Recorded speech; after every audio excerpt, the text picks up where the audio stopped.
네, 안녕하세요. 상식의 시대. 오늘은 세계사에 대해서 이야기 나누겠습니다. 우리가 뭐 이제 역사를 깊이 판단하는 게 아니고 상식적인 차원으로 각각의 기본적인 맥락을 알고 가는 거기 때문에 깊이 파지 않고 상식적으로 알아야 될 대표적인 세계사적 용어만 간단히 이야기하겠습니다.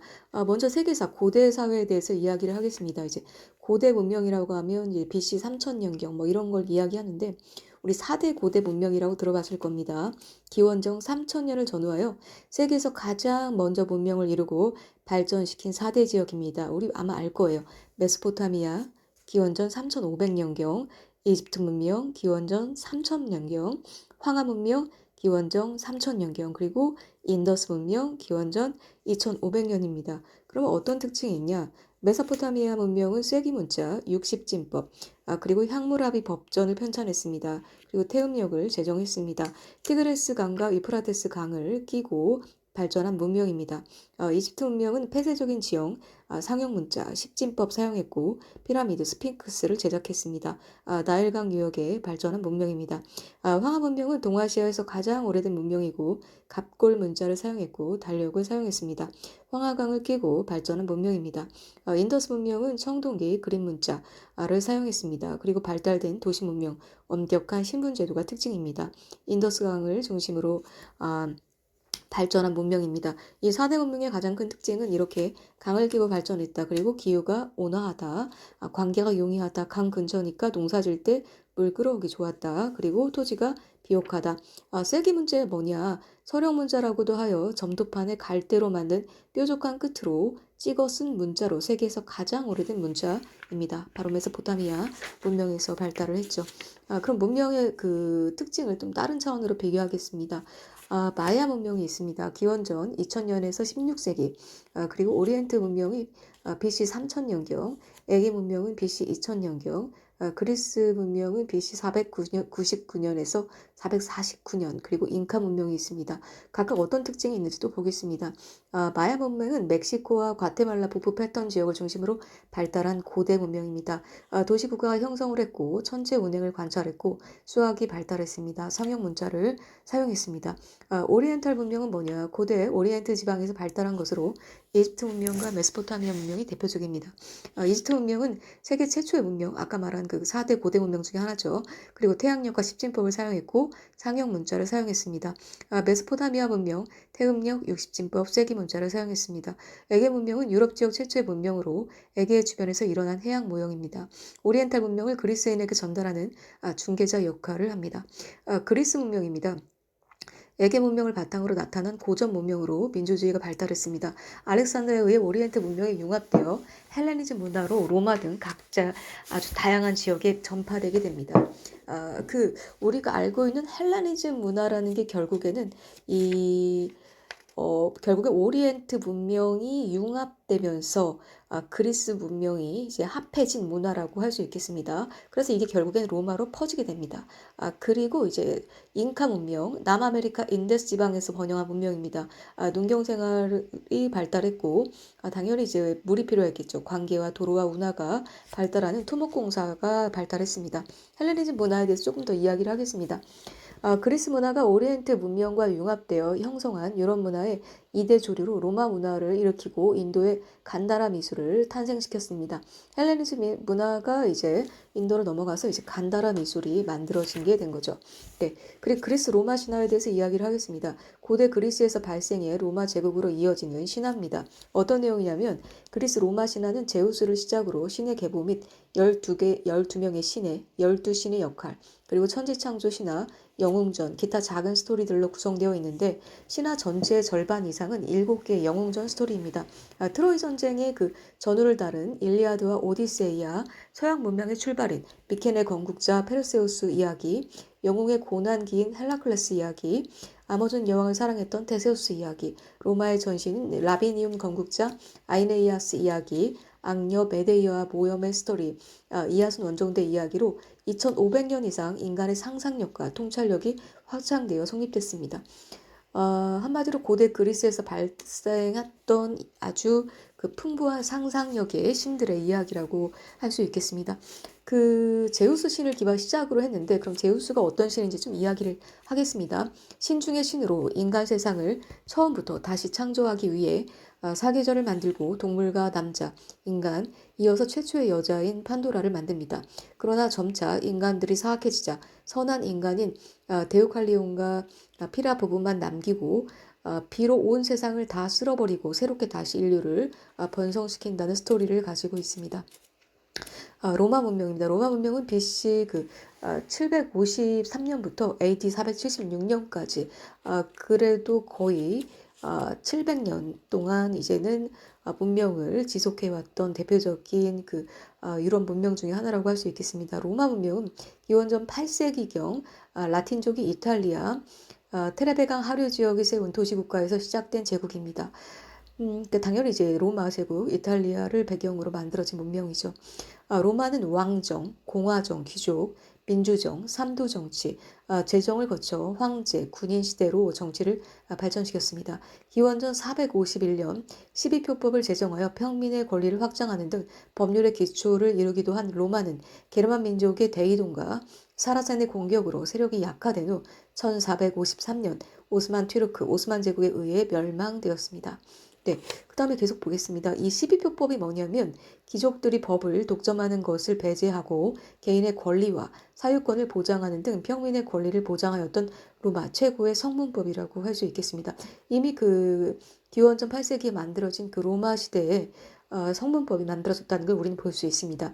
로마의 정치전 변모 과정을 좀 보겠습니다. 첫 번째, 이탈리아 반도의 통일. 기원전 3세기에 이탈리아 반도가 통일이 됩니다. 그리고 이제 포에니 전쟁의 승리를 이끌게 됩니다. 카르타고의 지중해 패권을 장악하고요. 라티품디움이 확대됩니다. 그리고 자영농이 몰락합니다. 그리고 나서 이제 그라쿠스 형제 개혁이 일어나는데 결국 실패하게 됐죠. 토지개혁, 곡물 배급제도 등 자영농 육성을 시도했으나 실패하고 되죠. 그리고 이어서 이제 삼두 정치가 이어집니다. 1차는 카이사르, 크라소스, 폼페이오스, 2차는 옥타비아누스, 안토니우스, 레피두스가 이 삼두 정치의 주요 인물이라고 할 수 있겠습니다. 우리가 사실 포에니 전쟁이니 그라쿠스 형제 개혁 실패니 삼두 정치니 이거는 이탈리아 고대 BC 753년부터 시작된 로마 문명의 그 정치적인 변모라고 분명히 들어는 봤을 겁니다. 그렇게 이해를 하시면 좋을 것 같습니다. 그리고 로마 문명의 또 대표적인 제도가 호민관 제도라고 있습니다. BC 494년에 제도입니다. 이게 뭐냐면 고대 로마에서 평민의 권리를 지키기 위하여 평민 중에서 선출한 관직을 호민관이라고 합니다. 이미 BC 494년 이때 로마에서는 어떤 평민을 그들의 권리를 지키기 위한 어떤 선출 관직을 가지고 있었다라고 생각하면 좋을 것 같습니다. 굉장히 민주적인 그런 정치 제도의 상징이라고 할 수 있겠습니다. 로마가 왕정에서 공화정으로 바뀌고 15년 후인 기원전 494년 처음 도입되었다. 호민관은 오직 평민 계급에서만 선출될 수 있었고 초기에는 2명이었으나 나중에는 10명까지 늘어났다. 호민관은 평민에서 선출했으며 민회를 소집하고 의장으로서 주재하며 평민들의 요구를 대변하고 그들의 권리를 옹호하는 일을 했다. 호민관의 의무와 기능은 정무관의 전횡을 막아달라고 자신에게 도움을 청하는 모든 평민들의 생명과 재산을 보호하는 것이었다. 언제든 찾아와 도움을 청할 수 있도록 호민관은 밤과 낮 자기 집 문을 열어놓아야 했고 도시 밖으로 나가지 말아야 했다. 사실 이거 오늘날의 정치인과 비슷한데 우리나라 지금 현재 국회의원보다 훨씬 더 뭐라고 할까 힘들게 정치를 했다는 걸 알 수 있겠습니다. 왜냐하면 밤낮 그런 시민들의 그 요청사항을 접수해야 되는 그런 의무를 가지고 있던 평민의 관직이라고 할 수 있겠습니다. 선출직이죠. 예. 이제 빨리 이제 중세 사회로 넘어가겠습니다. 이렇게 4대 문명을 중심으로 한 고대 문명을 넘어서 중세 사회를 보겠습니다. 우리 중세 사회 하면 몇 가지가 기억이 날 겁니다. 첫 번째, 카노 사회 굴욕입니다. 서양의 중세 사회를 보겠습니다. 바로 AD 1077년. 하일리 4세가 교황에 굴복한 사건으로 황제권이 교황권에 무릎 꿇은 대표적인 사건이다. 이게 뭐냐면 종교가 정치를 지배했던 훨씬 더 앞섰던 그런 중세사의 대표적인 사건이라고 할 수 있겠습니다. 한마디로 왕이 하일리 4세가 종교 지도자인 교황에 이제 굴복한 사건이라고 할 수 있겠습니다. 1075년에 교황 그레고리오스 7세는 왕이 성직자 임명권을 갖는 것에 대해 반대하고 세속 권력에 대한 교황권의 우월과 교회의 통일 등 개혁적인 조치를 취하였습니다. 이런 조치를 황제권에 대한 위협으로 받아들인 신성 로마 제국의 황제 하일리 4세가 세력을 모아 교황의 폐위를 선언하자 교황은 황제의 파문과 퇴위를 선언함에 맞섰고 결국 1077년 황제가 교황에게 사죄하는 카노소의 굴욕이 발생하게 됐습니다. 한마디로 이제 교황 쫓아내려고 하다가 자기가 잘릴 것 같으니까 이제 무릎을 꿇은 거죠. 종교적인 권위가 훨씬 더 왕권보다 강했던 중세의 특징을 볼 수 있겠습니다. 카노사가 뭔지 좀 보겠습니다. 과거 이탈리아 북부에 있던 성의 이름입니다. 하일리 4세는 권도사들이 입은 누더기 같은 옷을 입고 신발도 신지 않은 채 카노소 성문 앞에서 교황에게 사흘간 용서를 빌어 결국 용서를 받았습니다. 일반인도 아닌 황제가 카노사의 성 밖에서 이런 굴욕을 받았다 하여 카노사의 굴욕이라고 합니다. 네, 한마디로 일단 그 성의 이름이죠. 네. 이제 이 성 밖에서 이 카노사 밖에서 이제 무릎 꿇고 옷 두더기를 입고 이제 용서를 빌은 거죠. 네, 십자군 전쟁도 중요하죠. 1096년, 1291년, 우리 뭐 11세기 초에서 뭐 13세기 말까지 이렇게 외웠던 기억이 납니다. 바로 이 십자군 전쟁입니다. 이게 뭐냐? 중세 서유럽의 그리스도교 국가들이 이슬람 교도들로부터 성지를 탈환하기 위해서 벌인 전쟁입니다. 그러니까 그리스도교와 이슬람 교도 간의 그 전쟁이라고 이해를 하시면 좋을 것 같습니다. 그리스도교 국가들이 이슬람 교도로부터 성지 예루살렘을 회복하기 위해 1096년부터 1270년까지 8차례에 걸쳐 대규모 십자군 원정을 일으켰습니다. 원정이 거듭되면서 본래 순수한 목적에서 벗어나 교황권이 강화되고 영토가 확장되는 등 세속적 욕구를 추구했고 결국 내부 분쟁으로 인해서 십자군 전쟁은 실패하게 됩니다. 그럼 십자군 원정의 목적이 뭐고 그 결과는 뭐였는지 원래 목적은 교황입니다. 교황권의 강화와 교회 세력의 확대, 그리고 상인들은 지증의 무역을 장악하고자 했습니다. 그리고 영주들은 새로운 영토의 영지를 확보하고자 했습니다. 농노는 자유신분을 획득했습니다. 그러나 결과는 십자군 원정의 결과는 어떻게 됐냐? 교황권과 영주는 거기서 기사입니다. 세력이 약화가 됐죠. 왜냐하면 실패했기 때문이죠. 그러면서 당연히 종교가 몰락하니까 아까 카노사의 굴욕과 반대되는 현상이 일어나죠. 국왕권이 강화되기 시작합니다. 그리고 동방무역의 발전과 상공업 도시의 성장이 12세기에 일어나게 됩니다. 그리고 장원이 해체됩니다. 그리고 이슬람 문화가 유입되기 시작합니다. 유럽인들이 문화적 시야가 확대됩니다. 그때는 이제 그리스도교, 한마디로 말해서 교황 중심의 엄청난 그런 시인권 중심의 그런 사회였다면 이제 이슬람 문화도 들어오면서 유럽인들이 시야가 확대되기 시작하고 왕권이 강화되고 교황권이 약화되는 것이 십자군 전쟁의 결과다. 이렇게 이해를 하시면 좋을 것 같습니다. 그 다음에 100년 전쟁입니다. 이거는 뭐냐? 100년 동안 일어난 전쟁입니다. 누가? 영국과 프랑스가 언제? 1337년, 14세기부터 15세기 1453년까지 영국과 프랑스 사이에서 벌어진 전쟁입니다. 사실 영국과 프랑스는 어떻게 보면 그 일본과 우리나라처럼 그런 역사, 이제 전투의 역사를 좀 우리랑 좀 다르네요. 뭐 우리는 사실 뭐 동등한 전투라기보다는 일방적인 침입을 받았지만 어쨌든 간에 두 국가 간에 갈등이 있었다라고 보시면 좋을 것 같습니다.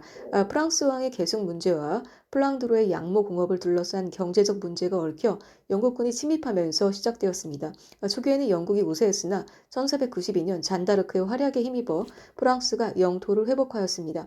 봉건제후와 귀족들이 몰락하고 중앙집권적 국가로 진입하는 계기가 됐습니다. 우리나라 비슷하죠. 호족이 몰락하고 왕권이 이제 강화되는 계기가 됐다.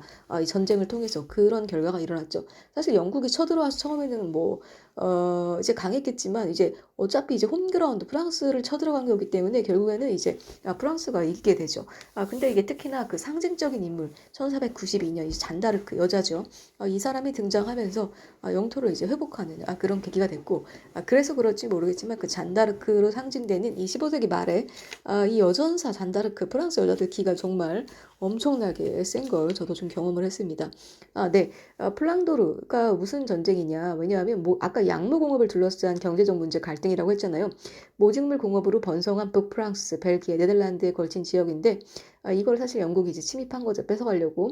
잔다르크에 대해서 좀 얘기를 더 하겠습니다. 영국과 프랑스 간의 그 오들레앙 전투에서 조국인 프랑스의 승리를 이끌어낸 여성입니다.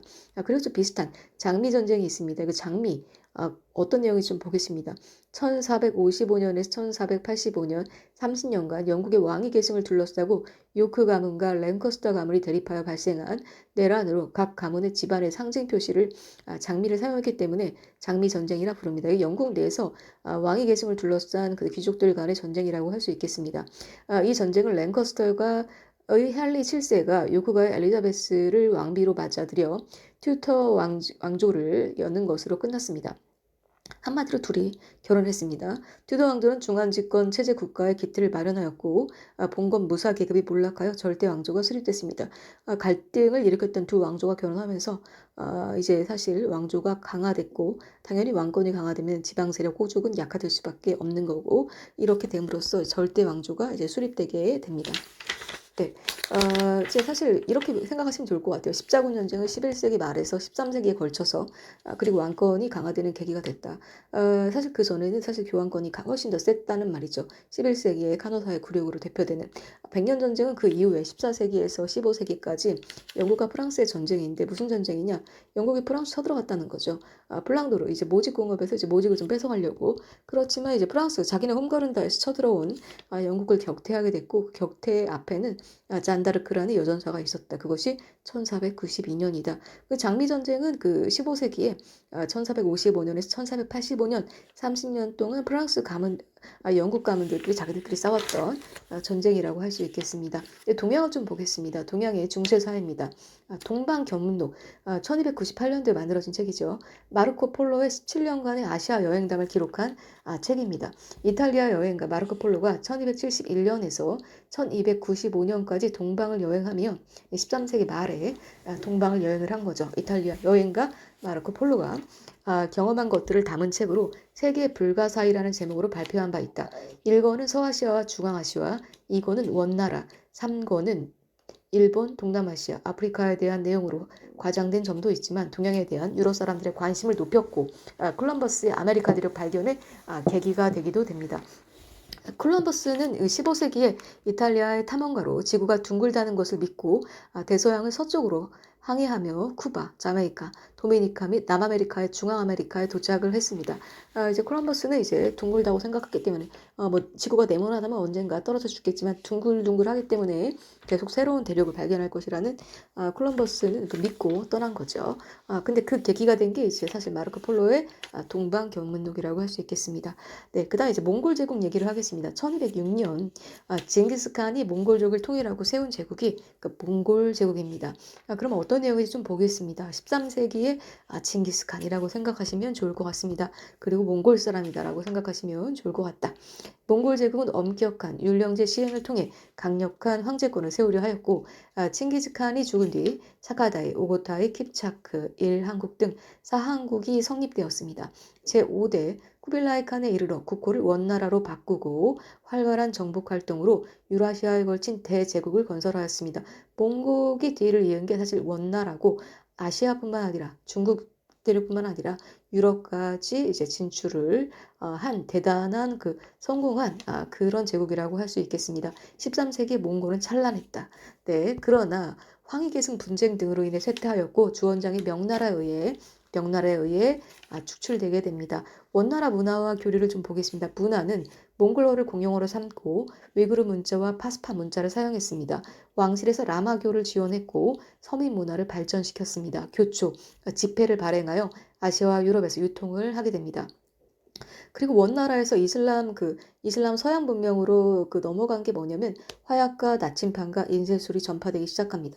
그리고 이슬람 서양에서 거꾸로 원나라로 돌아온 우리 아시아 중국 쪽으로 온 게 이슬람의 수학과 천문학이 유입됐다고 할 수 있겠습니다.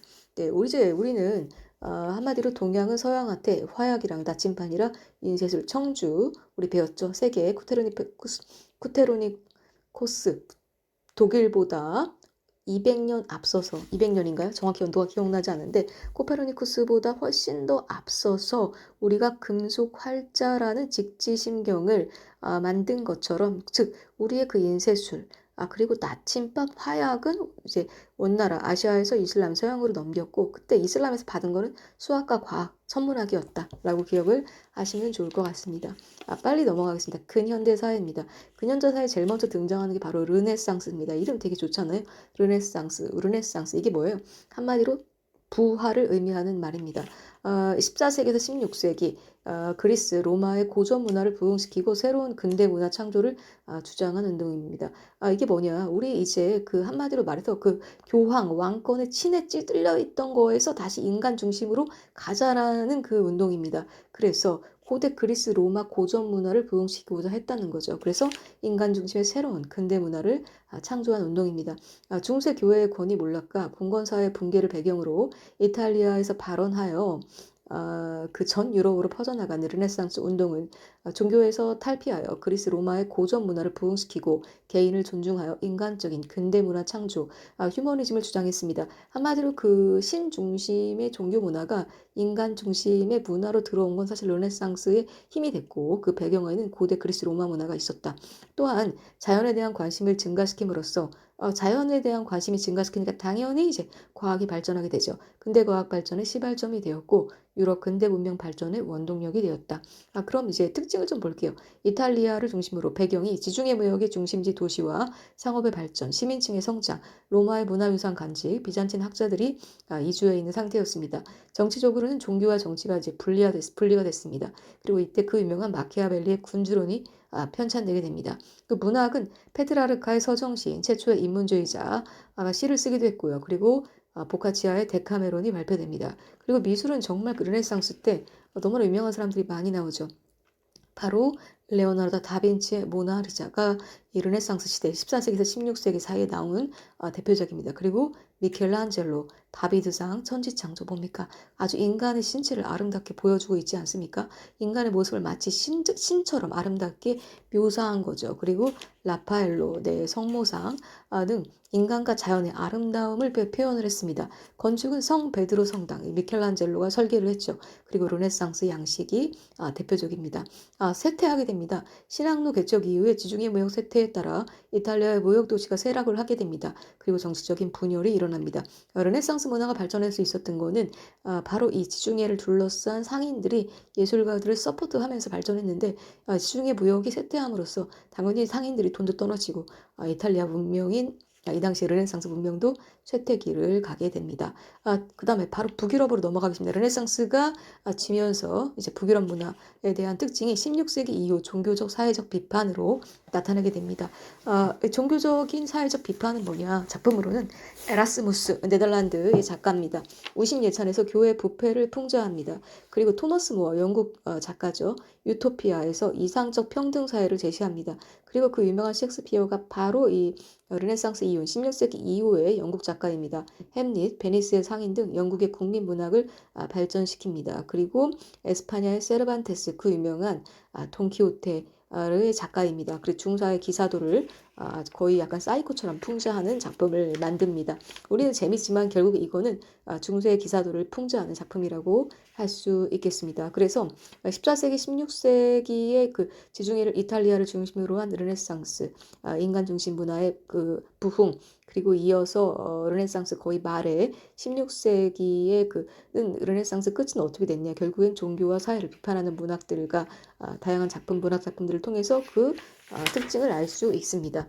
그러면 16세기가 어떤 그러니까 종교를 비판했는데, 종교를 비판하면서 이것을 우린 종교개혁이라고 하죠. 대표적으로 이제 1517년을 이야기할 수 있습니다. 16세기 교회의 세속화와 타락에 반발하여 출현한 그리스도교의 개혁운동입니다. 로마 카톨릭교회가 16세기에 지나치게 세속화되면서 금전적인 목적으로 면죄부를 판매하는 등 타락하자 1517년 독일의 마틴 루터가 이를 비판하는 95개의 조의 반박문을 발표한 것을 시작으로 종교개혁 운동이 일어났습니다. 프랑스에서는 그 왕정을 무너뜨리고 스테이진, 이제 공화정을 만든 혁명이 있었다면, 사실 그 독일은 바로 그 신에 대한 비판, 그리고 교회에 대한 비판, 종교개혁의 나라라고 할 수 있겠습니다. 그것은 결국 마틴 루터가 이제 끌어놨는데, 교회가 타락하면서 로마 가톨릭 교회가 타락을 하면서 뭐를 했냐?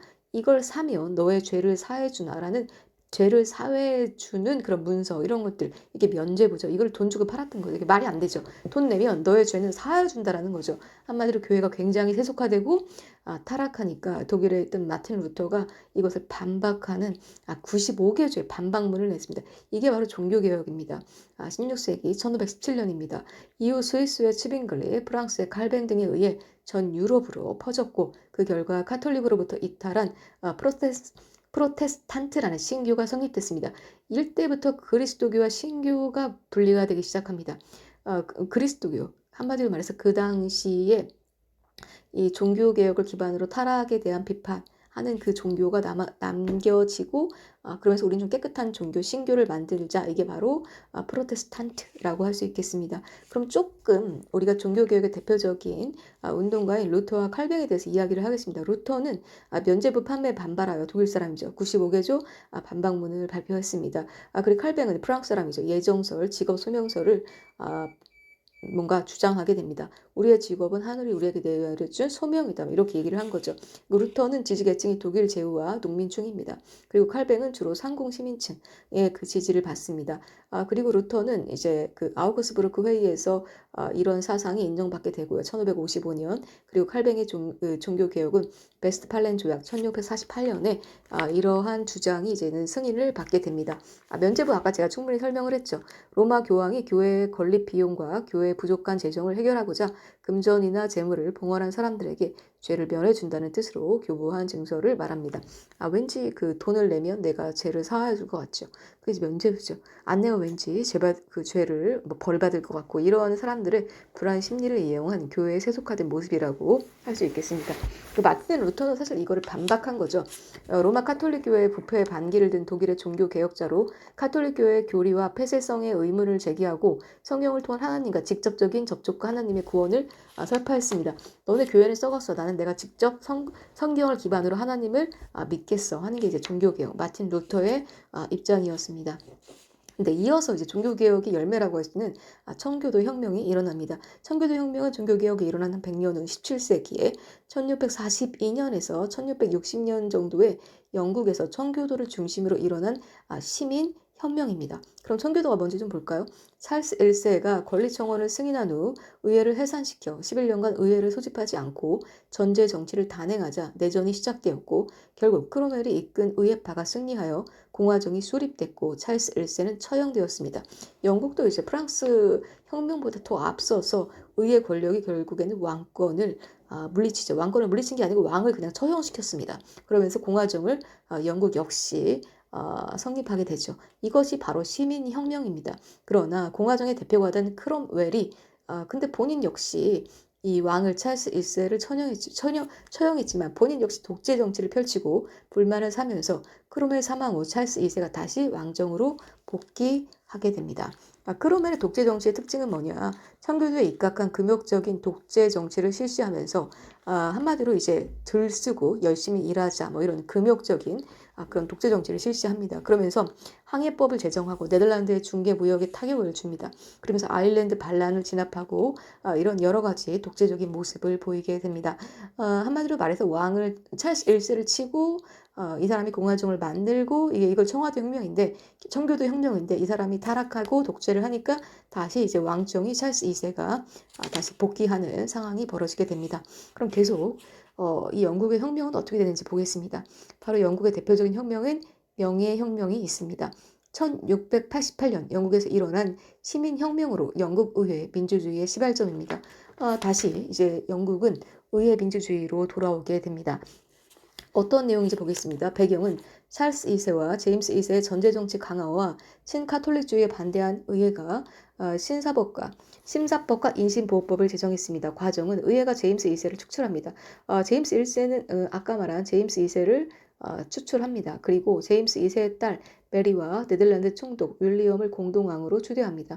권리장조는 승인하고 즉위합니다. 의회 중심의 입헌 군주제의 토대를 마련합니다. 왕은 있으나 힘은 의회가 갖는 계기가 됩니다.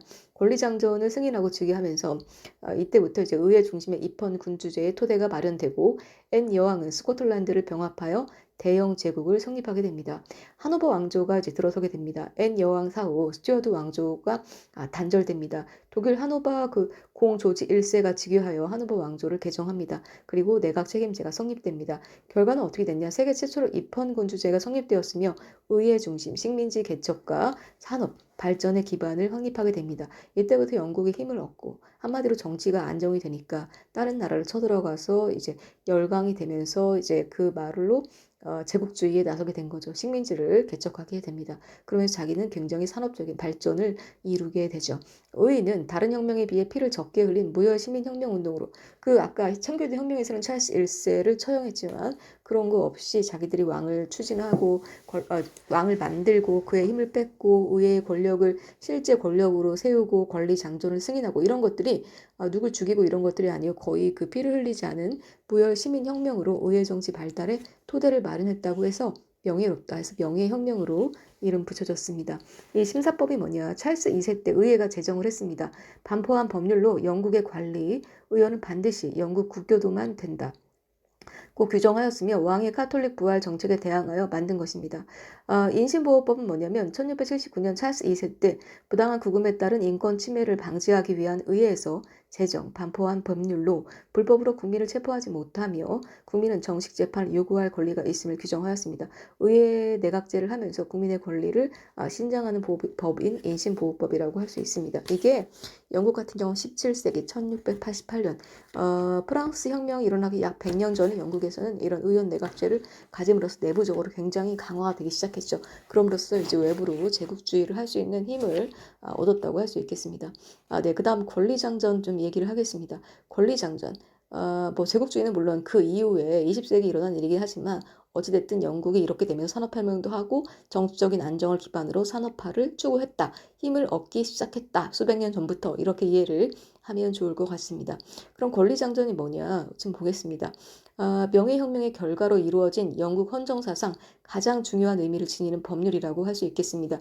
영국의 가장 중요한 법률은 권리장전인데 이게 17세기 1689년에 만들어졌다고 생각하면 좋을 것 같습니다.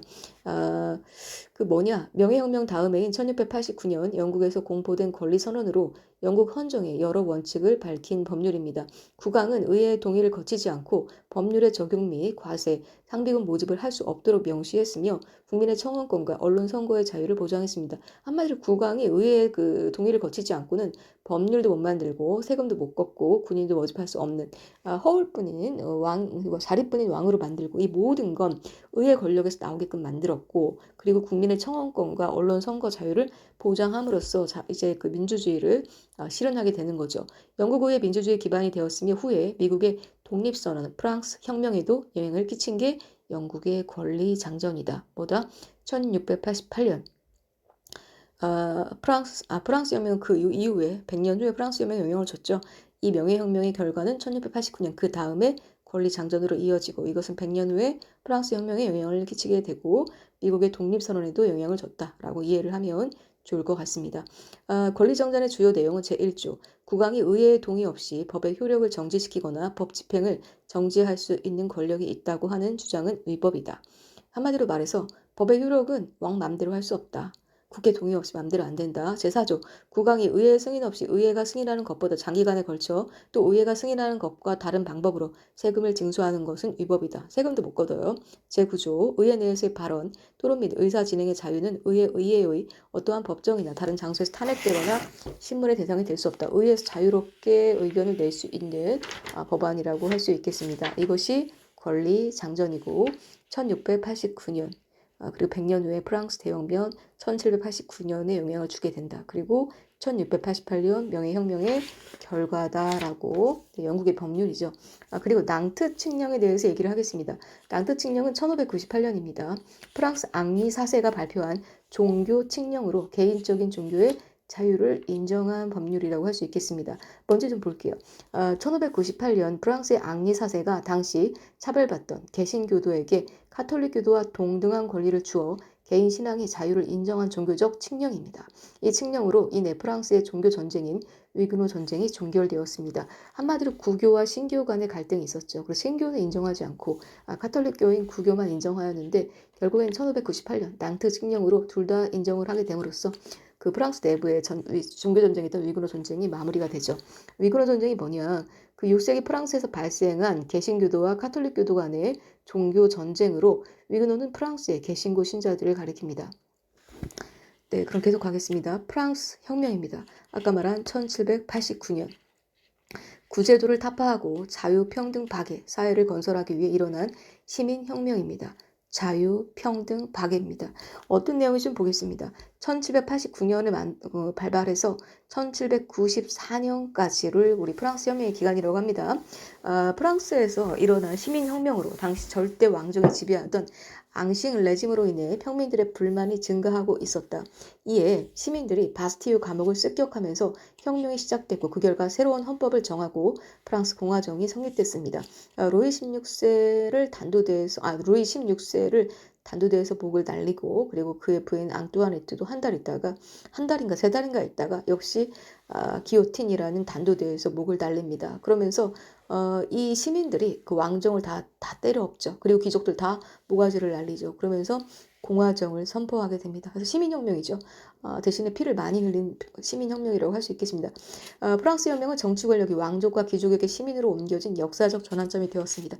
우리나라 노예처럼 이 당시 그 프랑스 시민들 같은 경우도 굉장히 헐벗고 그리고 그 사람 취급 못 받고 그리고 뭐 학대당하고 이런 것들이 이제 폭발한 거라고 할 수 있겠죠. 그 당시에 이제 프랑스 제도를 보면 이제 이게 이제 뭐라고 하냐면 구제도의 앙시행 레짐 신분제도라고 할 수 있겠습니다. 지금 보면 특권 신분이 상위 2% 정도 됩니다.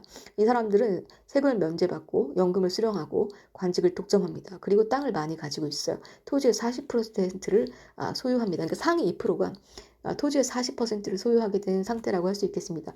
제일 위에 그 왕이 있고요. 그리고 제1신분이 성직자가 약 10만 명입니다. 그리고 제2신분이 귀족. 그리고 약 40만 명입니다. 요게 이제 2%인데, 이제 그 3신분이 평민이 나머지 약 2,500만 명을 형성하고 있었죠. 그리고 참정권, 정치 권력도 없었고, 세금도 많이 내야 되고, 그리고 이제 그 뭐라고 해야 되나? 그 종살이 했던 거죠. 우리나라 노예 제도처럼. 그래서 이제 이 제3신분인 평민들이 이제 눈이 돌았죠. 도끼, 칼, 낫 들고 다 바스티유 감옥 쳐들어가서 왕도 자기들이 만든 단도대에 목을 날리고 귀족들도 굉장히 많이 죽였죠. 이러므로써 이제 프랑스 사회가 뒤집어지면서 신분제가 사라지고 한마디로 말해서 이제 혁명이 이루어지게 되고 이 사람들이 공화정을 만든 거죠. 네, 바스티유 감옥은 이제 파리의 동족교회에 있는 요새였으나 루이 13세가 감옥으로 개조하여 정치범을 가두기 시작합니다. 사실 이 프랑스 혁명과 영국의 엄청난 그런 약간 부패한 상황을 사회상을 고발한 대표적인 작품이 그 영국이 나온 세계적인 작가인 찰스 디킨스의 두 도시 이야기. 여기서 말한 두 도시 이야기는 프랑스의 그 파리와 영국의 런던 이 두 도시의 그 당시의 혁명에 대해서 그려집니다. 시간이 나신 분들은 이 프랑스 혁명을 조금 그 문학적으로 이해하기 위해서 매우 좋은 소설이라고 생각을 합니다. 계속하겠습니다. 인권선언입니다. 양이 좀 많나요? 그래서 한번 끊을까? 네, 그냥 끝까지 가겠습니다. 인권선언입니다. 프랑스 혁명이 이제 끝나고 인권선언이 1789년 프랑스 혁명으로 만들어진 인권선언으로 자유와 평등의 권리를 천명합니다. 우리는 그 노예, 그 제3신분이 우리는 누구의 노예도 아니고 우리 모두는 평등하다라는 권리를 천명한 거죠. 이제 천부인권, 사회계약설, 언론의 자유, 법치주의 등의 원칙이 담긴 세계 최초의 인권선언으로 자유와 평등을 추구한 프랑스 혁명의 목표가 잘 담겨져 있으며 영국의 권리장전, 미국의 독립선언과 함께 근대 시민정치의 3대 선언으로 알려져 있습니다. 아까 말한 그 왕의 모든 권리를 빼앗고 시민으로부터 권리, 의의 권리를 내세운 그 영국의 명예혁명의 결과인 영국의 권리장전, 그리고 미국의 독립선언, 그리고 프랑스의 인권선언이 근대 시민정치의 3대 선언으로 세계적으로 인정받고 있다. 네, 그 천부 인권 사상 이거 우리 인간의 모든 권리 그 권한은 하늘로부터 부여받았다. 우린 평등하다 이건데 이거 조금 더 뭐라고 할까? 이 프랑스 그 혁명의 결과인 인권 선언의 배경이 되는 매우 중요한 사상이었기 때문에 좀 보겠습니다. 천부 인권 사상은 17세기, 18세기의 자연법, 우리는 그 자연 그대로 하늘에서 권리를 받았다라는 이 자연법론자들의 주장으로 근대 민주주의의 가장 중심이 되는 사상입니다. 전체 군주제를 타도하는 이론적 근거로 기본권 사상 발전의 토대가 되었습니다. 홉스를 비롯하여 로크, 루소 등에 의해 이론화되어 미국 독립선언서, 프랑스 인권선언에 나타났고 세계 인권선언에도 채택되었습니다. 우리도 사실은 이 프랑스의 제3신분보다 더 못하게 우리의 그 노비로 살았죠. 근데 우리는 이제 혁명을 일으키지 않고 오히려 양반의 족보를 사서 그 노비의 틀을 벗어나려고 했지, 자기가 양반이 됨으로써 노비를 벗어나려고 했지, 이 사회 제도 자체, 프랑스의 이 앙시앙 레짐의 구조를 때려 부셔서 다 귀족과 그다음에 왕을 다 그 기요틴의 목을 날려서 공화정을 만드는 그런 혁명이 아니고, 우리는 거꾸로 이 제도를 때려 부신 게 아니고 자기가 이제 오히려 그 양반이 되고 그 3% 안에 들려고 노력을 했죠. 이게 어떻게 보면 프랑스 유럽과 이제 한국 사회 같은 신분제를 극복하는 두 나라의 특징이 비교해 보시면 재밌을 것 같습니다. 네, 그리고 이제 산업혁명에 대해서 얘기를 하겠습니다. 이 산업혁명은 아시겠지만 18세기 영국에서 시작됐습니다. 1760년경이죠. 18세기, 19세기 영국에서 기술 혁신에 의한 생산성 향상으로 나타난 사회 경제 혁명입니다. 그러니까 생산성 향상이 뭐냐? 그전엔 사람이 말이죠. 장인이 한 땀 한 땀 하루에 한 개 정도 운동화를 만들 수 있었다면, 영국에서 갑자기 기계를 데려와갖고 막 갑자기 그 기계로 운동화를 막 하루에 막 100개씩 만들었단 말이죠. 그러니까 하루에 만들어지는 제조업 물량이 늘어나는, 이게 바로 생산성 향상이라고 합니다. 그러면 영국에서 면방지 공업의 출현으로 시작되었으며, 수공업 방식의 소규모 생산에서 공장 기계 공업의 대량 생산 체계로 전환되게 되었죠. 그 결과 자본주의의 경제가 확립되었고 자본과 노동자 계급이 출현했으며 인구의 도시 집중화, 노동 조건 악화 등의 문제가 발생하기도 했습니다. 세계 3대 선언하고 난리를 피면 뭐합니까? 사실 이제는 자본 권력이 등장하면서 새로운 계급이 만들어지기 시작했죠. 노동자와 자본가라는 것이 산업혁명 이후에 등장하기 시작했다. 각국의 산업혁명 특징을 보겠습니다. 영국, 막대한 자본과 풍부한 노동력으로 공업도시 발달, 본격적인 산업사회가 형성됐습니다. 그다음 프랑스입니다. 석탄의 부족으로 제철 산업보다는 석유 공업 중심으로 발달했습니다. 미국입니다. 풍부한 자원을 바탕으로 면직, 금속, 기계공업 발달하고 그리고 남북전쟁 이후 자본주의를 확립하게 됩니다. 독일입니다. 풍부한 석탄과 정부의 강력한 지원으로 제철, 기계, 화학산업 발달. 이게 바로 중공업 중심이죠. 영국과 경쟁하게 됩니다. 그리고 이제 중요한 크림 전쟁이 있습니다. 이 말은 이쁜데 이게 무슨 전쟁이냐? 1853년에서 1856년까지 러시아와 오스만 투르크, 영국, 프랑스, 프로이센, 그 당시 독일이죠. 지금의 샤르데나 연합군이 크림반도와 흑해를 둘러싸고 벌인 전쟁입니다. 그 유럽에서 이제 러시아와 유라시아 일대에서 러시아, 오스만 투르크, 영국, 프랑스, 프로이센, 그다음에 샤르데나 연합군이 이제 크림반도를 둘러싸고 전쟁을 1819세기 말에 이제 벌린 전쟁입니다. 남하 정책을 추진하던 러시아의 니콜라이 1세가 투르크 영토를 침범하면서 시작된 전쟁은 러시아가 지금도 비슷하죠. 러시아가 유럽 쪽으로 막 밀고 돌아가려고 하면 유럽 연합군이 지금 러시아를 막으면서, 그 대표적인 게 이제 러시아와 우크라이나의 전쟁이라, 유럽에서는 유럽과 미국은 우크라이나를 지금 막 지원하고 있잖아요. 사실 그게 어쩌면 이 크림 전쟁과 비슷한 양상이라고 할 수 있겠습니다. 그래서 시작된 전쟁은 영국, 프랑스, 투르크 연합에 의해 크림반도의 세바스토폴이 함락되고 알렉산드로 2세가 1856년 파리 조약을 체결함으로써 종결되었습니다. 나폴레옹 전쟁 이후 유럽 국가들끼리 처음 벌인 전쟁으로 이 전쟁에서 패한 후 러시아는 본격적으로 근대화를 추진하게 됩니다. 백의의 천사 플로렌스 나이팅게일이 야전병원에서 활동하여 간호학의 발전을 가져왔으며 여성들이 전쟁에 참여할 수 있는 장을 열었습니다. 이 당시 이 당시 크림 전쟁에 참여했던 영국의 바로 그 유명한 플로렌스 나이팅게일이 이때 그 야전병원에 활동했습니다. 그러면서 전쟁터에 여자들이 참여할 수 있는 계기가 됐습니다. 플로렌스 나이팅게일, 크림 전쟁 당시 영국군 야전병원에서 탁월한 업무 능력으로 명성을 얻은 영국의 간호사로 현대 간호학의 기초를 수립하고 군 의료개혁과 간호사 양성에 노력합니다.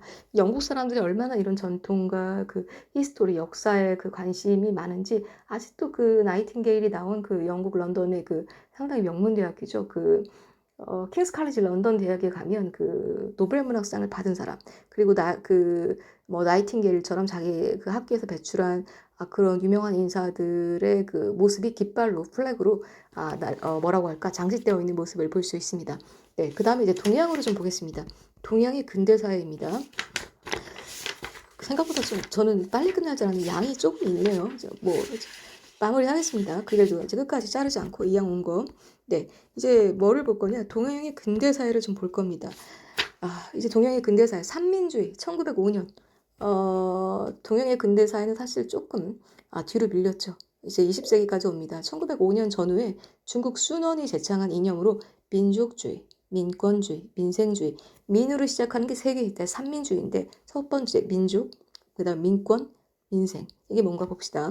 1905년 순원이 제창한 중국 혁명의 기본 이념으로 민족의 독립을 주장하는 민족주의와 군주의 지배를 타파하고 민권을 신장시키고자 하는 민권주의와 그다음에 막 군주니 뭐 그다음에 귀족인 이런 거 말고 사람들 국민들의 권리를 보장하자. 이게 민권주의죠. 그리고 국민 생활의 안정, 민생 이게 즉 민생주의 이 세 가지가 바로 1905년에 순원이 제창한 삼민주의다. 순원은 삼민주의를 내세운 중국의 정치가이며 혁명가로서 신의 혁명을 통해 새로운 공화국인 중화민국 정부를 수립합니다. 바로 이 삼민주의를 배경으로 해서 중국도 공화정을 선언하게 됩니다. 그 다음에 양무운동을 좀 보겠습니다. 이 삼민주의 전에 1861년에서 1895년 19세기 말에 청말기죠. 청말기에 서양 기술의 도입으로 부국 강병을 이루고자 한 근대 자강 운동이라고 할 수 있겠습니다. 19세기 후반 관료들의 주도하에 이루어진 근대화 운동으로 유럽의 근대 기술을 도입하여 지금 유럽은 난리 났죠. 지금 막 이미 벌써 어디요? 영국에서는 산업혁명 1760년대 18세기에 일어나고 그러면서 그 100년 동안 얼마나 그 유럽이 치열하게 발전을 했겠습니까?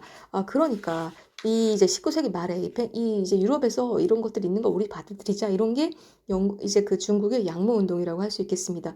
19세기 후반 관료들의 주도하에 이루어진 근대화 운동으로 유럽의 근대 기술을 도입하여 남국을 타개하고자 했습니다. 당시 아편 전쟁과 에로 사건을 겪으며 서양의 군사력 위력을 알게 된 청조는 영국이 굉장히 무시무시하죠. 막 쳐들어오면서 아편을 매기고 그러면서 이제 청나라 중국의 이권을 침탈하려고 하는데 이제 오히려 이제 중국 사람들은 서양 이 사람들이 얼마나 대단한 위력을 갖게 됐는지 이제 알게 되는 거죠. 그래서 서양 문물을 도입하고 군사, 과학, 통신 등을 개혁하자. 그래서 부국 강병 우리도 잘 살자 이렇게 얘기를 했고 그 다음에 그러나 1809 이런 이제 중국도 자기들끼리 어떻게 근대화를 열심히 막 받아들이려고 했는데 사실 일본과의 전쟁이 패함으로써 좌절됐죠. 이게 바로 그 유명한 청일 전쟁입니다. 일본이 이제 청나라를 이제 격파했죠. 이게 1894년 19세기 말에 일어났죠. 이때 우리나라는 어때요? 뭐 청나라, 일본, 러시아 열강들의 이제 한마디로 말해서 그 고래 싸움에 새우등 터지는 우리나라는 열강들의 침입에 이제 빡빡 불평등 조약을 맺고 그런 아픔을 겪던 시기입니다. 그 중국 내에서 자강 운동이 일어났죠. 실력 양성을 통한 국권 회복을 목표로 하는 운동입니다. 에로 사건 이게 뭐냐? 1856년 19세기 중반입니다. 제1차 아편 전쟁의 결과로 영국이 벌인 사건입니다. 영국 국적의 선박 에로호의 청나라 관원이 범인 수사를 목적으로 탑승해 영국 국기를 바다에 던진 것을 빌미삼아 영국이 청나라에 배상금과 사과문을 요구했습니다. 이 결과 외국 군대 베이징 주둔이 허용되었습니다.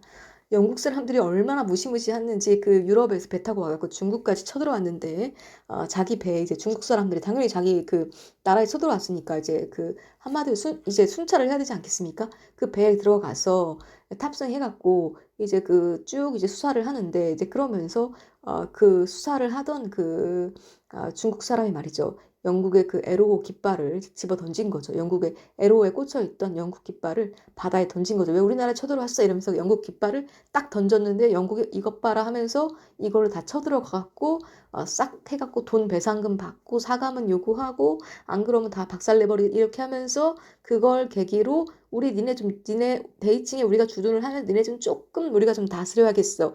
이게 사실 영국이 이제 벌린 사건이라고 할 수 있겠죠. 그 당시에 청나라가 얼마나 영국에 그 뭐라고 할까 게임이 안 됐는지 그 다음에 그 얼마나 근대화를 100년 동안 앞서간 서양의 그 힘이 얼마나 막강했는지 이런 것들을 우리는 볼 수 있겠습니다. 그 영국이 이제 한마디로 아편을 이제 중국에 풀면서 중국은 거의 끌려가게 된 거죠. 사실 중국이나 뭐 네, 나는 다른 얘기는 다음에 하겠습니다. 네, 청일운동입니다. 청일전쟁입니다. 1894년, 1895년 일본이 이겼다. 1894년, 1895년 청나라와 일본이 조선의 지배권을 놓고 벌인 전쟁입니다. 이게 참 가슴 아픈 게 한국이라는 그 조선이라는 나라를 일본과 청나라 둘 중에 누가 통치할 것이냐, 이 조선에 있는 그러니까 인력과 그다음에 자원에 관련된 이권 침탈에 대해서 두 나라가 서로 싸우는데 결국 일본이 이겼죠. 그러면서 우리가 이제 일본 식민지로 가는 그런 기반이 됐다고 할 수 있겠습니다. 1894년 동학농민운동 진압 과정에서 조선이 청나라에 원국을 요청하자 조선이 도와줘. 참 조선 왕들 형편없기 그지없죠. 왜냐하면 이 아래로부터 혁명인 동학농민운동이 일어난 거죠. 반봉건 반외세 운동이 일어나니까 왕들이 이제 자기네들이 이 민족의 혁명을 진압할 수 없으니까 가만히 물러서면 차라리 좋았던 걸 청나라한테 SOS를 쳐서 우리 국민들 죽여줘 이래서 결국에는 그 동학농민운동을 다 밀어버렸죠.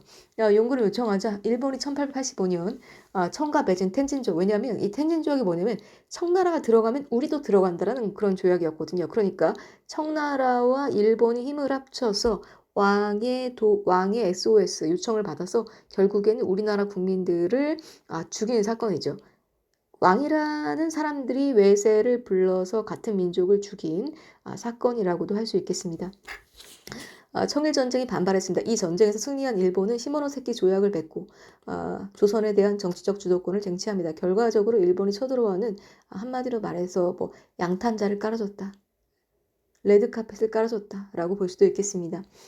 시모노세키 조약이 뭐냐? 청일전쟁 후 일본과 청나라가 체결한 조약으로 청은 조선이 완전한 자주 독립국임을 인정하고 라오둥반도의 대만을 일본에 넘겨준다는 내용을 담고 있습니다. 이때 이제 대만이 일본한테 넘어가게 되는 그런 조약을 맺게 된 거죠. 근데 더 놀라운 거는 대만 사람들은 이런 역사적인 한마디로 일본, 중국, 근데 대만 사람들은 어차피 중국 밑에 있는 것보다 일본 밑에 있다는 게 낫다라고 여기서 그런 건지 모르겠지만 대만 사람들 굉장히 친일 정서가 아직까지도 강합니다. 네, 계속 보겠습니다. 변법 자강 운동입니다. 네, 1898년 청일전쟁 패배 이후 절충적 개혁인 양무운동의 한계를 느끼고 캉유에이 등의 주도로 1898년 발생한 중국의 개혁운동입니다. 이 변법자강 운동은 결국에는 청일전쟁에서 지고 나서 우리가 아까 그 얘기했잖아요. 절충적 개혁안. 우리 현재 모습을 인정하고 서양 거를 받아들이자는 이 양모운동 한계를 느끼고 이제 킹유에이가 주도로 1898년에 아주 개혁적으로 우리 새로 근대화를 일으키자라는 그런 운동이 되겠습니다. 양모운동의 한계가 이제 병법자강 운동이니까 양모운동이 1861년에서 1895년 그 사이에 청일전쟁이 1894년, 1895년 있었고 그 이후에 병법자강 운동이 양모운동과 청일전쟁의 결과로 일어났다라고 볼 수 있겠습니다. 청일전쟁에서 패배하자 근본적 정치 변혁을 요구하는 개혁론이 대두되면서 캉유에이, 랑치짜오 등 중국 지식계층이 일으킨 운동입니다. 일본의 메이지 유신을 본떠 입헌 군주제, 의회제도 등 서양 제도를 도입하여 근대화를 이루려고 하였으나 서태후를 중심으로 하는 보수파들의 반격, 무술 정병과 개혁파의 분열 등으로 실패했습니다. 자기들끼리 이제 개혁파끼리 분열되기도 했고 그리고 이미 있던 왕가, 보수파들 있었죠. 서태후를 중심으로 한 그 사람들이 이제 반격을 하면서 결국에는 그 중국의 근대화가 실패하게 됩니다. 네. 의하단 운동입니다. 청나라 말기에 의하단 교도들이 일으킨 외세 배척 운동입니다. 이게 뭐냐면 1891 중국도 이제 사실 아까 말한 영국을 중심으로 한 외세들이 막 들어오니까 청나라 말기에 의하단 교도들이 외세를 배척하겠다 반외세 운동이라고 할 수 있겠습니다. 1899년에서 1901년 19세기 말에서 20세기 초까지 일어난 운동입니다. 근대화 운동의 실패와 열강의 침략 가속화에 저항한 반외세 운동입니다. 부청멸양, 청나라를 도와 서양 세력을 몰아내자라는 의미를 갖고 있습니다. 부청, 청을 부하게 하고 멸양, 서양을 몰아내자라는 뜻입니다. 결과는 열강의 무력 진압으로 실패했습니다. 그 당시 제국주의, 100년이나 앞서갔던 서양의 그 산업혁명 이런 것들로 굉장히 힘이 센 서양 세력이 말이죠. 완전히 진압을 하게 됩니다. 졌죠. 외국 근대 중국 주둔과 내정 간섭이 심화됐습니다. 오히려 한마디로 날뛰면 날뛸수록 그 사람들의 어떤 그런 내정 간섭은 더 심화되는 거죠. 중국도 우리나라 못지않게 굉장히 그 열강들의 들로부터의 압력을 받기 시작합니다. 신해혁명이 일어납니다. 1911년 네, 청나라를 멸망시키고 중화민국을 세운 민주주의 혁명이 바로 그 유명한 신의 혁명입니다. 1911년 우리나라가 그 20세기 초에 조선 말에 있을 때 그때 모습이라고 할 수 있겠습니다. 우리나라가 이때 그 1919년 이제 우리나라 일제 치하 막 한참 일본 쳐들어오고 을사늑약 이후에 신의 혁명을 볼 수 있겠습니다. 1911년에 청나라를 멸망시키고 중화민국을 세운 민주주의 혁명입니다.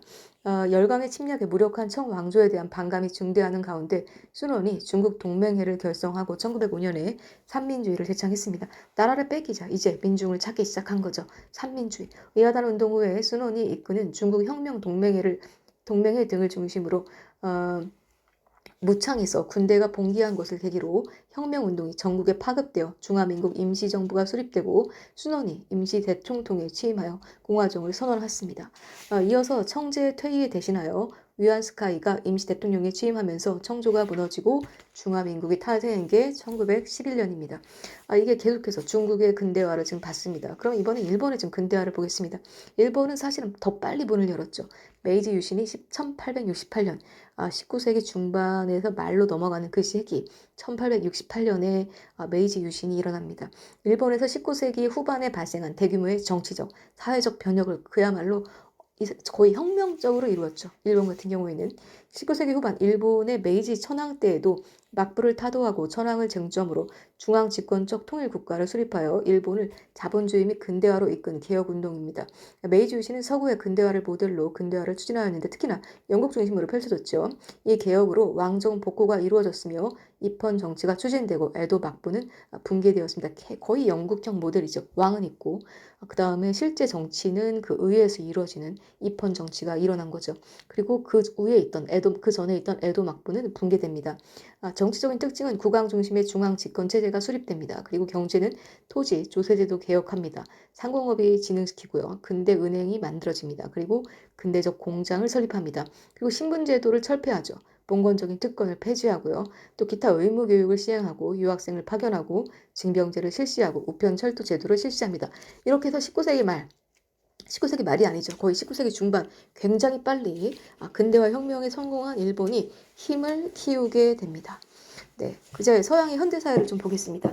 그 힘으로 이제 우리나라 쳐들어오고 식민지 많은 나라들을 이제 식민화하기 시작하죠. 일본이. 네, 그러면서 이제 전쟁이 일어나게 됩니다. 그 유명한 이제 서양과 동양의 현대사에 아주 중요한 제1차 세계대전 1914년에서 18년 이 기간 동안 일어난 세계 전쟁입니다.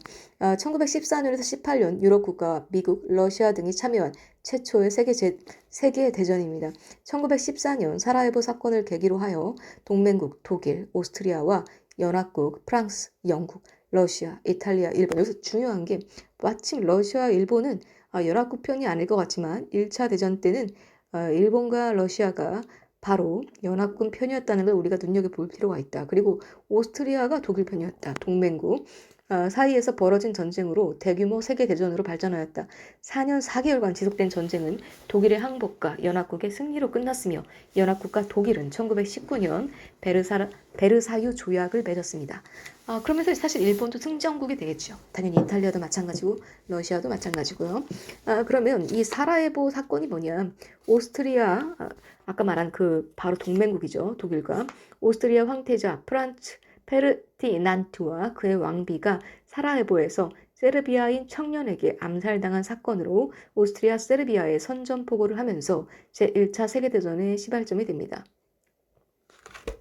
그러니까 오스트리아 황태자와 그의 왕비가 세르비아 청년한테 이제는 총을 맞았죠. 그러니까 이제 오스트리아가 결국 세르비아에게 야 우리 왕을 죽이냐 하면서 싸우자 이렇게 된 거죠. 그럼 독일이 동맹국으로 참전하게 되면서 이 싸움이 세계전쟁으로 커졌죠. 베르사유 전쟁은 조약은 뭐냐? 1차 세계대전의 결과로 맺어진 조약인데 제1차 세계대전 후 독일과 연합국 사이에 체결된 조약으로 독일은 해외 식민지를 모두 포기하고 전쟁에 졌으니까 다 뺏겼죠. 전쟁에 대한 막대한 배상금을 부과해야만 했습니다. 그러니까 삼국동맹은 뭐냐? 독일과 이탈리아와 오스트리아. 이탈리아가 원래는 연합국이었는데 처음에 삼국동맹은 이렇게 1882년도에는 이렇게 동맹국이 없고 삼국협상 이건 이제 1차 대전 전입니다. 삼국협상은 뭐냐? 영국과 프랑스와 러시아 그 다음에 또 일본과 영국과도 동맹을 맺습니다. 그 일본의 근대화는 말이죠. 영국을 모델로 했다고 해도 과언이 아닙니다. 영국과 일본이 동맹을 맺은 건 1902년입니다. 둘이 굉장히 친하다라는 걸 볼 수 있습니다. 그리고 이제 1차 대전이 끝나고 2차 대전은 또 다른 모습을 보입니다. 1939년에서 1945년 동안 벌어진 전쟁이고 우리나라가 바로 2차 세계대전의 영향을 받았다고 할 수 있겠고 2차 세계대전이 끝나면 우리가 해방됐죠. 네, 1933년에서 1945년 유럽, 아시아, 북아프리카, 태평양 등지에서 추축국과 연합국 사이에 벌어진 세계전쟁입니다. 독일이 폴란드를 침공함으로써 발발하였으며 삼국 조약의 추축국을 이룬 독일, 이탈리아, 일본과 아까 1차 대전의 연합국과는 좀 다른 양상이죠. 미국, 영국, 소련 등 연합국 사이에 벌어진 전쟁입니다. 다시 참 불가사의한 게 말이죠. 소련은 다 처음부터 끝까지 그 러시아, 1차 대전이 러시아의 이름으로 연합국에, 2차 대전 때는 소련의 이름으로 연합국에 들어갑니다. 그러면 2차 대전 때는 누가 싸웠냐? 독일은 계속해서 지구에서 싸움에서 진 민족이고 전쟁을 일으킨 민족이 됩니다. 이게 뭐냐? 이게 독일과 이탈리아는 1차 대전 때는 연합국이었지만 2차 대전 때는 독일과 한 팀을 이룹니다. 그래서 일본도 1차 대전 때는 연합국이었지만 1차 대전 때는 독일, 이탈리아, 일본 이쪽에 붙습니다. 수축국으로 붙습니다. 네, 독일은 원래부터 혼자서 딴 팀이었고요. 이탈리아와 일본이 이제 독일과 한 팀을 이루고 그리고 반대 연합국으로는 미국, 영국, 소련이 이제 연합국으로 참전하게 됩니다. 1943년 이탈리아를 항복시킨 연합군은 43년에 이제 이탈리아가 제일 먼저 항복하게 됩니다. 노르망디 상륙 작전으로 프랑스를 해방시키고 이제 프랑스를 제일 먼저 해방시키고 45년 독일의 항복을 받아낸 후 일본의 원복 이제 맨 마지막에 항복한 게 일본이죠. 일단 첫 번째 이탈리아가 항복하고 프랑스 독립되고 그리고 나서 45년도에 말이죠. 독일이 항복을 합니다. 그때 일본이 미리 그냥 항복했으면 됐을 걸 항복을 안 하니까 갑자기 일본의 원폭이 터지면서 일본도 항복했죠. 그러니까 세 개 나라가 모두 다 항복을 45년에 다 한 거죠. 45년 전에 43년부터 45년까지 첫 번째 이탈리아, 이어서 독일, 끝으로 일본이 항복하면서 이들이 전쟁에 지게 됐고 승전국이 이제 영국과 미국과 이제 프랑스와 소련이 된 거죠. 네, 보겠습니다. 1945년 독일의 항복을 받아낸 후 일본의 원폭을 투하하여 2차 세계대전을 승리로 이끌었다. 인류 역사상 가장 많은 인명, 재산 피해를 남긴 전쟁 후 국제연합이 있고 설립되게 됩니다. 국제연합, 바로 유엔이죠. 제2차 세계대전을 설립된 국제기관으로 전쟁 방지 및 세계 평화와 유지와 인류 복지의 향상을 목적으로 합니다. 네, 그 제2차 세계대전의 전개 과정을 좀 보겠습니다. 제일 먼저 독일이 폴란드를 침범했죠. 독일의 유럽 점령입니다. 폴란드를 침략하고 그리고 이어서 덴마크, 노르웨이, 네덜란드, 벨기에를 침략합니다. 그리고 파리를 점령하게 되죠. 그래서 프랑스가 그 식민지 때 이제 프랑스어를 못해갖고 우리 이제 프랑스 만세 막 이런 거 나오지 않습니까? 프랑스어로 학교에서 이제 학생들한테 프랑스어 못 가르치니까 프랑스어 선생님이 이제 막 독일말 안 가르치고 이제 프랑스어 가르치는 그런 소설도 있었던 걸로 기억합니다. 그 파리 점령 후 괴뢰 정권을 수립합니다. 그런데 이제 43년에 프랑스는 이제 해방이 되죠. 어쨌든 계속 얘기를 하겠습니다. 파리 점령 후 비시 괴뢰 정권을 수립합니다. 네, 독일이 말이죠. 그리고 독일과 소련이 개전을 합니다. 독일의 발칸반도를 점령을 하고 우크라이나를 진격합니다. 그리고 레닌그라드와 모스크바까지 육박합니다. 소련이 참전됩니다. 독일이 이제 소련까지 쳐들어간 거죠. 그러니까 소련이 가만히 있다가 모스크바까지 막 쳐들어오려고 하니까 소련도 전쟁에 뛰어든 거죠. 누굴 향해서? 독일을 향해서. 연합국이 보니까 가만히 있으면 안 되겠어요. 그래서 프랑스, 드골이 자유 프랑스 정부를 수립하고 영국 처칠 내각이 이때 처칠이었죠. 처칠 내각이 전쟁을 하게 됩니다. 그리고 대서양 헌장이 1941년 미국, 영국 순회 회동으로 전후의 평화 원칙을 천명하는 대서양 헌장이 1941년에 발표됩니다. 그리고 태평양 전쟁이 1941년에 일어나는데 태평양 뭡니까? 일본의 대동아 공영권 천명. 그리고 침략 전쟁을 일본이 일으킨 그러니까 대서양 전쟁을 1941년대 미국과 영국이 회동하면서 그렇게 천명을 했는데 그 당시 같은 연도에 태평양 전쟁을 일본이 일으킵니다. 일본이 대동아 공영권을 천명을 하고 침략 전쟁을 일으킵니다. 그래서 일본이 인도차이나 반도와 남태평양으로 진출합니다. 미국이 일본에 대한 석유 등 전략 물자를 수출을 금지하게 됩니다. 일본에 팔지 마, 니네 자원 없이 못 살지 이거죠. 그러니까 일본이 열받아서 진주만을 기습하게 됩니다. 그런데 이때 어떤 일이 벌어지게 됩니까? 연합국이 결국에는 원자폭탄으로 제일 먼저 일단은 이탈리아, 독일에 이어서 원자폭탄으로 일본까지 항복을 받아내면서 연합국이 승리를 하죠. 그래서 평화회담이 개최가 됩니다. 연합국의 승리로 이탈리아는 항복하고 노르망디 상륙 작전으로 독일도 항복합니다. 그리고 일본의 원폭을 투하합니다. 사실 일본이 가장 큰 피해를 이 말이 좀 그렇긴 하지만 이 세 개의 국가 중에 가장 큰 피해를 본 국가라고 할 수 있겠죠. 왜냐면 전쟁을 지금 세 개 국가가 한꺼번에 연합국가 싸웠는데 원자폭탄을 맞은 나라는 사실 일본밖에 없었죠. 이탈리아, 독일, 일본이 이제 순서대로 항복을 했습니다. 제일 먼저 이탈리아가 항복 43년도에, 독일 45년도에 항복, 일본 항복 안 하니까 원자폭탄 터뜨리고 일본은 오히려 거꾸로 41년도에 태평양 진주만을 습격했죠. 일본은 이제 원자폭탄 맞고 항복 이렇게 된 거죠. 네, 대공황입니다. 사실은 이게 2차 대전 39년 일어나기 전에 1차 세계대전 이후에 대공황이 1929년에 일어납니다. 1929년에 시작된 사상 최도의 공황 상태, 패닉이라고 할 수 있죠. 이게 뭔가 좀 보겠습니다. 공황이란 경기 순환의 과정에서 상대적 과잉 생산으로 경제 활동의 축소 과정이 급격하게 진행하는 현상이다. 1929년부터 1939년 무렵까지 북아메리카와 유럽을 중심으로 전 세계 산업지역에서 광범위하게 지속된 경기 침체이다. 앞서 1920년대 미국 경제는 호황을 이루었으나 전쟁 끝나고 엄청 잘 나갔죠. 1929년 주식시장이 붕괴되면서 호경기는 막을 내렸고 이때부터 경기는 계속 후퇴 1932년까지 미국 노동자의 4분의 1이 실직하게 됩니다. 불황의 영향은 즉시 유럽 경제에 파급되어 독일과 영국을 비롯한 유럽 여러 산업국가에서 수백만의 노동자들이 일자리를 잃게 됩니다. 그러나 제2차 세계대전이 발발해 인력 및 군사품에 대한 수요 증가와 기술 진보를 촉진시키는 효과를 가져와 경제의 새로운 시대가 열리는 계기가 됐습니다. 역사는 굉장히 잔인한 게 1차 대전 때 말이죠. 그 승전국으로 미국이 계속 잘 나갔어. 그런데 이 1900 그 전쟁을 이제 하고 나서 잘 나가다가 갑자기 경기 순환이 제대로 이루어지지 않아. 뭔가 그 생산물은 많이 일어나는데 그만큼 소비가 안 일어나. 경제 활동은 축소돼. 그러면서 실업자가 막 늘어나. 이걸 바로 공황 상태라고 하는데 이 미국의 공황이 말이죠. 유럽으로 막 퍼져. 전 세계의 미국 노동자뿐만 아니라 유럽도 사람들이 그 일자리 잃고 굉장히 그 경제가 경제 성장이 이제 둔화되는 걸 넘어서 하락하는데 다시 2차 대전이 39년에서 45년 이 전쟁을 계기로 이제 물자도 많이 만들고 일자리도 늘어나고 막 이렇게 되면서 다시 이 경제가 회복되기 시작했다고 볼 수 있겠습니다. 네, 그럼 뉴딜 정책은 뭐냐 좀 보겠습니다. 바로 이 대공황을 극복하기 위해서 시행한 정책이라고 할 수 있겠습니다. 뉴딜 정책은 1933년부터 시작됐죠. 미국 대통령인 루스벨트가 경제 대공황을 극복하기 위하여 1933년부터 실시한 경제 사회 정책이다. 우리 툭하면 뭐 이런 말 하죠. 우리도 뉴딜 정책 하자 뭐 이런 말 나오는데 이게 뭔지 좀 볼게요.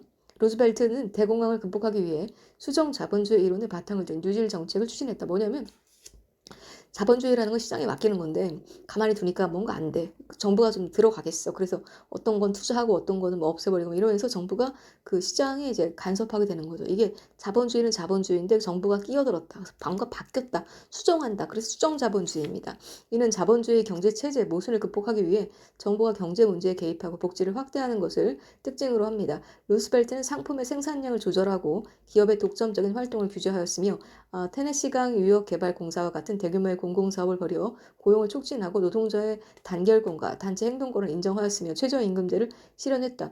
사실 이게 그 자본주의와 사회주의의 그 어디 중간이라고 할 수 있겠는데 그 수정 자본주의라는 게 말이죠. 이게 사실 그 이후로 이게 별로 뭐 부작용이 많아서 미국에서는 이런 걸 그 실시하는데 굉장히 큰 제약이 많이 있었는데 오히려 우리나라에서는 이 수정 자본주의, 뭐 뉴딜 정책, 뭐 뉴 뉴딜 정책 뭐 이러면서 많이 씁니다. 이게 뭐냐면 정부가 시장에 개입하는 명분이 되기 때문에 쓰는데 그것이 제대로 개입하는 것이냐는 정말 철저하게 관리할 필요가 있다라고 생각을 합니다. 네, 이제 서양 얘기 그만하고 동양 현대사회 좀 보겠습니다. 중국의 그 유명한 이제 문화 대혁명을 얘기하겠습니다. 1966년에서 1976년을 기반으로 한 사건이죠. 1966년에서 1976년 마오쩌둥의 주도하에 벌어졌던 중국의 사회적, 정치적 투쟁입니다. 뭔가 좀 볼까요? 급진적인 경제개발 정책인 대약진 운동이 실패하고 덩시어핑 중심의 실용주의파가 부상하자 위기를 느낀 마오쩌둥, 모택동이죠. 부르주아 세력과 자본주의 타도를 위해 대학생, 고교생, 준군사 조직인 홍위병을 조직하고 대중을 동원해 일으킨 정치적 투쟁입니다. 이 과정에서 정치적, 경제적 혼란이 지속되며 사회가 경직화되었고 마오쩌둥의 죽음과 덩시아오평의 부활로 1997년 공식 종료되었습니다. 결국에는 마오쩌둥이 일으킨 전쟁이죠. 그 유명한 홍위병 말이죠. 그렇지만 마오쩌둥이 죽었죠. 마오쩌둥이 죽고 덩시아오평은 오히려 부활을 했죠. 덩시아오평은 실용주의를 내세웠던 거죠. 그러면 이 대학진 운동이라는 게 뭐냐? 중국의 경제 고도 성장 정책으로 전개한 전국적인 대중운동으로 대규모 수리시설을 건설하였고 공업의 기초를 다지려 했던 운동이라고 할 수 있겠습니다. 한마디로 말해서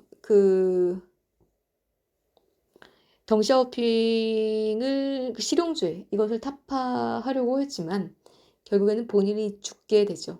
그럼으로써 덩샤오핑이 다시 부활하는 그런 혁명이라고 할 수 있는데 이거 대학진 운동과 문화대혁명에 대해서 조금 더 볼게요. 1953년부터 시작된 제1차 5개년 계획이 성공적으로 마무리되자 중국 지도부는 우리나라 박정희 대통령이 1972년부터 한 5개년 계획이랑 비슷하죠. 중국이 20년 먼저 했다라는 걸 볼 수 있죠. 중국 지도부는 대약진 운동을 전개했습니다. 공업부문에서 60만 개의 재래식 용광로를 만들어 철강 중산 운동을 전개하였으며 농민의 99%를 인민공사에 가입시켜 농업 집단화를 실시하였습니다. 그러나 집단화에 대한 농민들의 저항, 근로의욕의 감소, 대규모의 자연재해로 생산력이 저하되었을 뿐만 아니라 대기근에 직면하여 대약진 운동은 중단되었습니다. 이후 대약진 운동을 주도한 마오쩌둥은 권력 일선에서 물러나고 덩시아오평의 류 사오치가 경제성장 위주의 정책을 실시하였으며 빈부의 격차를 심화시키는 부작용을 초래하였습니다. 한편 권력 일선에서 물러났으나 절치부심하던 마오쩌둥은 문화대혁명을 일으켜 덩시아오핑과 류 사오치를 물러나게 하면서 다시 권력을 장악하게 됩니다.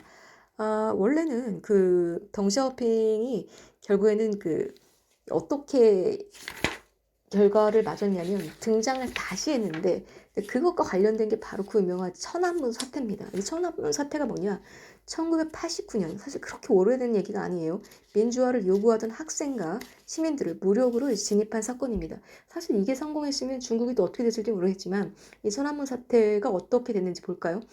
급진개혁주의자였던 후여오방의 사망을 계기로 정치개혁에 대한 요구가 확산되면서 1989년 전국의 대학생들과 시민 중심의 민주화 운동으로 전개됩니다. 이에 국무원 총리 리펑은 베이징의 계엄령을 선포하고 천안문 광장에 시위 군중을 무력으로 진압하여 15,000명 이상의 사상자가 생기는 유혈 사태가 발생합니다. 사실 이게 사회주의 체제 이런 것들 그리고 이제 사실 민주화가 이루어지지 않은 그런 정권에 관련돼서 개혁을 하자라는 정치 개혁에 시민들의 요구가 폭발한 게 사실은 천안문 사태인데 민주화 운동이라고 할 수 있겠죠. 이걸 사실은 리펑이라는 국무원 총리가 말이죠. 계엄령을 선포하고 민주화 운동 자기네 국민들 15,000명 이상을 다 죽였죠. 천안문에서. 이게 그렇게 오래된 얘기가 아닙니다. 1989년도에 있었던 얘기다. 후야오방은 뭐냐? 사실 이 사람이 죽는 걸 계기로 이제 천안문 사태가 벌어졌는데 중국의 정치가로 공산주의 청년단 업무를 맡았습니다. 문화대혁명으로 공산주의 청년단 중앙서기처가 해산되면서 실각하였는데 이후 갑작스런 죽음을 맞았습니다.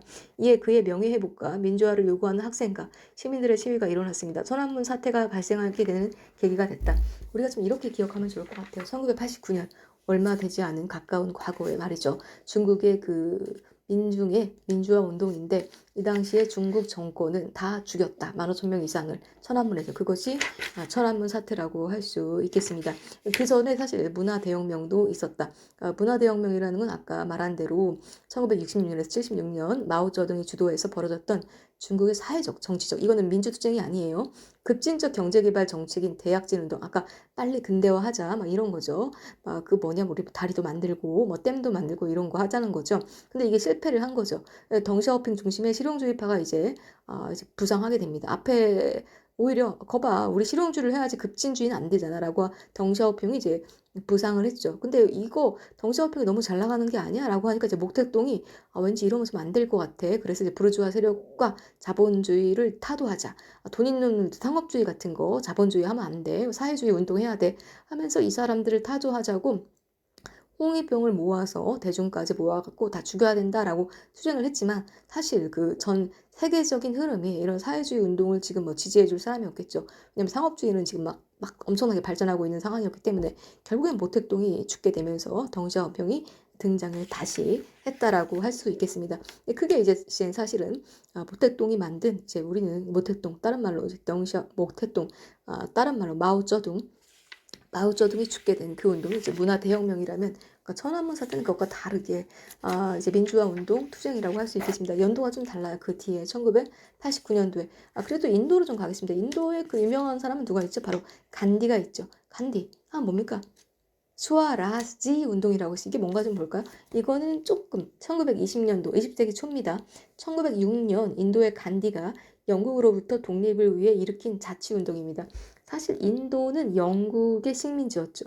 지금도 영국 가면 인도 사람들 굉장히 많아요. 왜냐면 이제 오히려 그 참 불가사이긴 한데 우리나라 같은 경우는 사실 일본을 좋아하거나 일본에서 사는 사람이 많지 않은데 인도 같은 경우에는 영국이랑 사이도 좋고 좀 불가사의하게 그래도 영국으로 유학 오거나 영국에 살고 있는 그런 사람들이 꽤 많다는 거죠. 어쨌든 간에 그 인도의 간디가 영국으로부터 독립을 위해서 일으킨 그 자치운동이 스와라지 운동입니다. 이거 뭔가 좀 볼까요? 인도에서 간디가 주도한 독립자치운동으로 영국의 지배를 벗어나서 독립을 획독하고자 했습니다. 영국은 벵골 분할령으로 인도에 대한 식민 지배를 강화하려 하였고 이에 반발해 인도인의 민족주의 운동과 영국 제품, 영화에 대한 불매, 배척 운동으로 전개됐습니다. 한마디로 말해서 막 총칼로 싸우고 막 피 흘리고 이게 아니고 우리 영국 제품 안 쓸 거야. 그리고 영화도 안 볼 거야. 뭐 이런 게 사실은 수아라지 운동이다. 뭐 그래서 우리 뭐 평화 운동이나 뭐 이런 말 하지 않습니까? 그러니까 수아라지 벵골 분할령은 뭐냐? 1905년 영국이 행정적 편의를 명분으로 반영국 분위기가 강한 벵골을 힌두교가 많은 서벵골과 이슬람이 많은 동벵골로 분할하여 민족의 단합을 분열시키려고 한 정책입니다. 그러니까 영국이 보니까 벵골 쪽 사람들이 영국 굉장히 싫어해. 당연하죠. 식민지 우리나라가 일본 싫어하는 것 같은 그런 정서니까 거기를 아예 반으로 잘라버린 거죠. 어떻게 잘랐냐? 이슬람이랑 걔네 힌두교랑 보니까 뭐 붙어 있어. 근데 서로 사이 안 좋아? 그걸 중심으로 잘랐죠. 영국이 기묘하게 그런 기류, 종교를 이용해서 민족 한마디로 말해서 민족 정신을 조금 분열시켰다라고 할 수 있겠습니다. 그래야 통치하기 좋은 거죠. 영국 사람들 참 대단합니다. 네. 그럼 수아라지하고 똑같은 게 또 수아대시였죠. 수아대시는 뭐냐면 인도에서 일어난 국산품 애용 운동으로 민족 해방 운동이 목적이었습니다. 1905년 그러니까 한마디로 돈이 있어야 우리가 뭐 독립할 수 있다. 그러니까 영국 거 사지 말자. 이건 수아라지. 우리나라 거 사자. 이게 수아대시입니다. 인도에서 일어난 국산품 애용 운동으로 민족 해방 운동이 목적이었습니다. 1905년 캘커타 국민회의 대표는 영국 제품에 대한 불매를 호소했고 그 결과 토산품의 수요는 증가하고 영국 제품의 판매량은 줄어들게 되었습니다. 네, 이렇게 해서 이제 세계사도 우리가 꼭 알아야 되는 것만 전체적인 맥락 차원으로만 짚고 넘어갔습니다. 네, 더 공부하고 싶은 분은 관련한 책자를 더 깊게 읽으면 좋을 것 같습니다. 고맙습니다.